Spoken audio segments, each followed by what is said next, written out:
Perhaps the most famous letter that's ever been written is Paul's letter to the community of believers in Rome.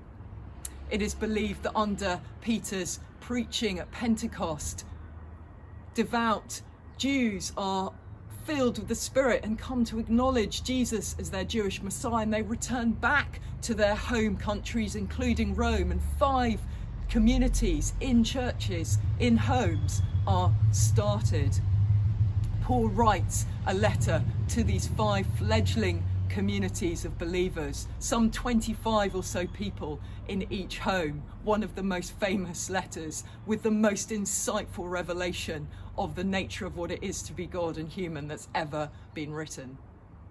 Building on his passion in Galatians, he emphasizes that the way to righteousness, the way to being fully human, fully alive, fully aligned, fully fruitful and well, is the way of faith. And he builds this confidence on a secure hope, a hope of a physical resurrection from the dead. His isn't a vain hope that things will turn out okay in the end, a vague belief. His is an absolute, rock-solid confidence in new creation, in the physical, bodily resurrection from the dead. That all will give account to God after they die. All will be raised up physically, give an account. And for those who have put their unswerving loyalty into the one who is able to raise us all from the dead, they will physically inhabit a new creation, a renewed heaven and earth, which is physical, with physical new creation bodies inhabiting it.